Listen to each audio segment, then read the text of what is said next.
Salut, j'espère que vous avez passé une bonne journée. Nous sommes le 8 décembre et on se retrouve pour une nouvelle ouverture de votre calendrier de l'Avent des parcs d'attractions.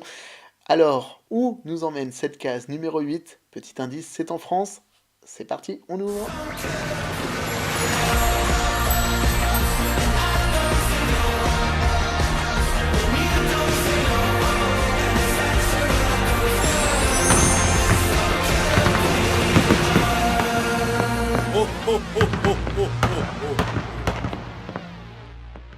Et c'est peut-être un des parcs que je connais le mieux, ou presque, même si ces dernières années je l'ai beaucoup moins visité. C'est mon home park d'enfance dont on parle aujourd'hui. Je vous parle du PAL animalier de loisirs qui se trouve à Dompierre-sur-Besbre, dans l'Allier, pas très loin de là où j'ai vécu étant enfant. À l'époque, c'était à 1 heure et demie de route maintenant, avec les autoroutes, tout ça.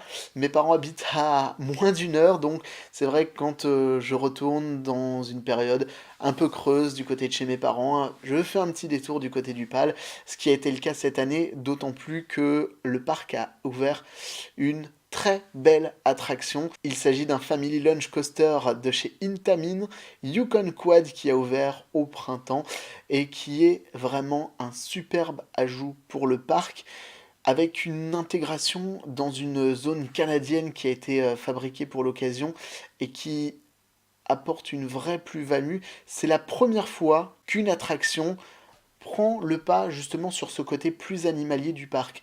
Jusqu'à il y a peu, le parc était quasiment scindé en deux, la partie animalière d'un côté et puis les attractions plutôt de l'autre, en évitant de mélanger les genres. Et bien cette attraction, c'est la première qui vient casser un peu ces codes et qui s'installe dans une partie qui était jusque-là exclusivement réservée aux animaux. Belle attraction, de très belles sensations, un vrai plus pour le parc auvergnat. En tout cas, le PAL se développe vraiment énormément. Pour avoir connu le parc il y a plus de 20 ans, quand j'étais vraiment enfant, euh, par rapport à ce que c'est aujourd'hui, ça n'a quasiment plus rien à voir. Certes, les attractions restent les mêmes, mais il y a eu un énorme travail de fait sur la thématisation de toutes les attractions.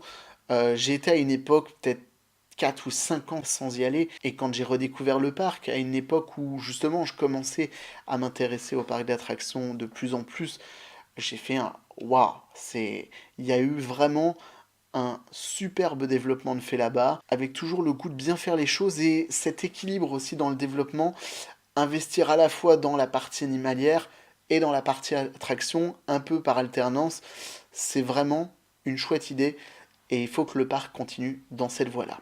Un vrai beau développement avec ma toute première montagne russe, le Tigre de Sibérie. Vous pouvez découvrir ça d'ailleurs dans la story que je vous mets en annotation ici. Et puis d'autres choses qui se sont développées vraiment au fur et à mesure.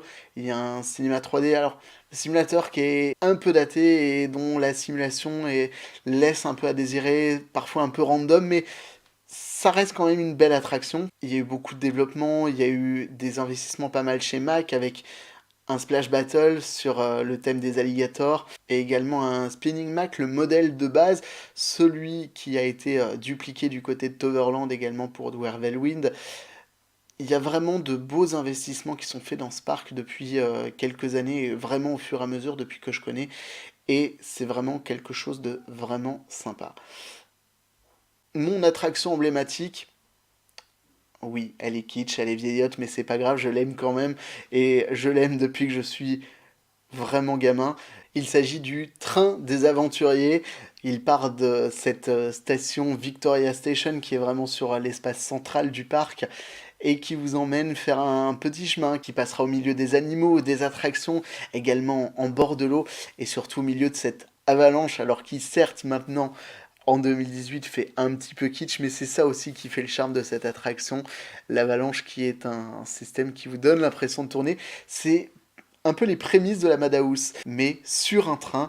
Et franchement, quand on est enfant, bah, c'est relativement impressionnant. En tout cas, c'est vraiment une des attractions de mon enfance et que je continue à faire régulièrement quand je viens au parc Le Pal du côté de Dompierre-sur-Bèbre. L'actu, je vous l'ai dit, c'est l'investissement de cette année sur Yukon Quad et cette zone canadienne qui va continuer de se développer avec un autre manège qui va s'installer dans la même zone. Il s'agit des ailes du Yukon qui est un flat ride qui va être installé et qui va arborer haut encore les couleurs du Canada que représente cette zone. Un nouvel investissement pour le parc et vraiment une volonté comme ça de continuer à se développer que j'apprécie et que j'avais vraiment envie de souligner ce soir dans ce calendrier de l'Avent. J'espère que ça vous a plu, on se retrouve demain à 18 h pour ouvrir ensemble une nouvelle case. Passez une excellente soirée, à demain, salut.